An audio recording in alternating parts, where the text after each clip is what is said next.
Hey guys, Zane here with another one-take review, and today I want to talk about the new Melody's Echo Chamber album, Emotional Eternal. Emotional Eternal is the third studio album from French psychedelic pop project Melody's Echo Chamber, who is led by, well, none other than Melody herself. The third album, released under the Melody's Echo Chamber name, sees the artist repeat a lot of the same ups and downs that were there on her previous two albums, while adding and getting rid of a couple of different factors that definitely show a sign of artistic improvement.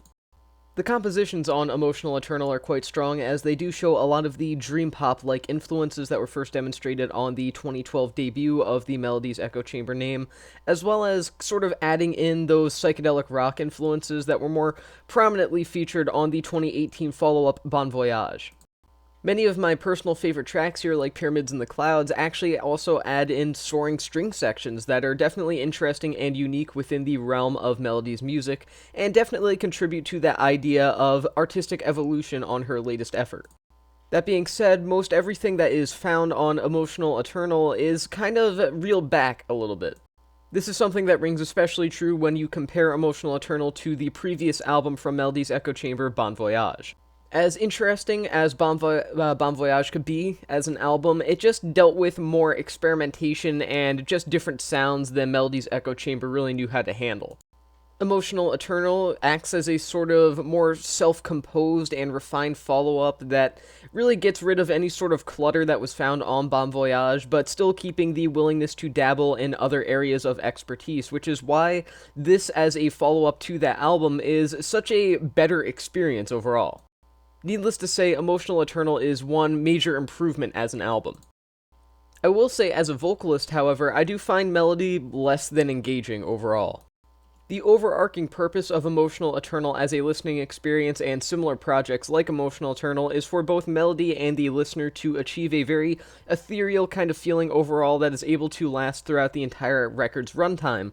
The only problem with that, though, is that Melody feels too distant of a vocalist and performer for that to ever really happen.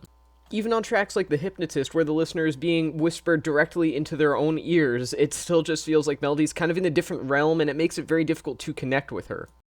I'm not saying that Melody is a bad vocalist by any means. She's actually quite a strong vocalist, something I'll talk about in a moment, but at the same time, considering the fact that albums like Emotional Eternal are defined by this sort of shared emotion between artist and listener, the fact that this record doesn't really have that is definitely something that weighs it down. Now, as I just said, Melody herself is not a bad vocalist. She's actually quite good, and that's because she is able to mesh with the actual music itself very well. For what she fails to do in artist-to-listener connection, she really does make up for in artist-to-music connection, as in its best moments, Emotional Eternal feels like listening to a master of her craft, embrace sounds that she's dealt with countless times before. I mean, even in the record's worst moments, on its most filler-like tracks, it's still apparent that Melody knows what she's doing and that she has experience within this realm and style of music, and that she's capable of flowing along with whatever instrumental that she's provided with. Admittedly, this does ultimately lead to the issue that her voice may sometimes have the habit of blending in too much with the dreamy, ethereal instrumentation. That's something that kind of is a common occurrence on not only Melody's Echo Chamber projects, but general albums like this, but at the same time, the way that Melody applies her voice to these dreamy and psychedelic soundscapes is undeniably impressive, even on, again, those more filler or unneeded cuts.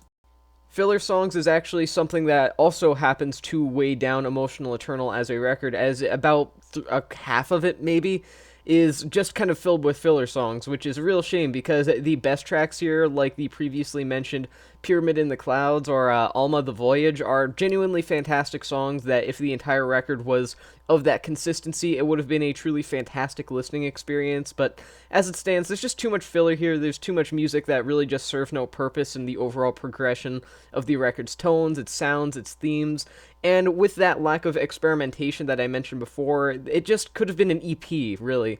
The thing with Bon Voyage, which I was previously talking about, sure, it wasn't the most consistent album in the world, but it definitely had a concept of what it wanted to do while still being a varying amount of different styles, different sounds, different tones, that all felt still sort of interconnected. Whereas this record is the opposite. Emotional Eternal is a very consistent record that doesn't really vary in sound or style or tone, and they all feel very separate from one another, generally speaking. This is kind of ironic considering the fact that many songs here are purposefully done so that they blend into the next, but still it feels just like a very chopped up album overall.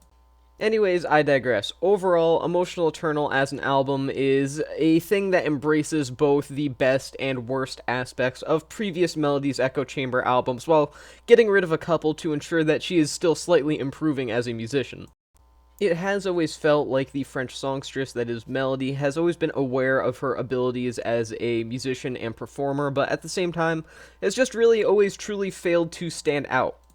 While this does continue to ring true on Emotional Eternal, her third album's sense of vocal skill and overall just pleasantness, generally speaking, even with a number of filler songs that serve no purpose, ensure that this is a difficult to personally connect with, but nonetheless very enjoyable listening experience, which is why I'm going to give it 3.5 stars out of 5. Maybe if there were just more of a sense of connection between Melody and myself, or if there were maybe just a less amount of songs here. I mean, there's really just about half the album, like I said before, that you could cut off that would really better the consistency of the record overall. I don't really know. There's a multitude of things that could have been done to better this project, but that's not to say it's bad. It's still a very pleasant album overall, so 3.5 stars out of 5. And with that being said, that is the end of this review, and I'll see you guys in the next one.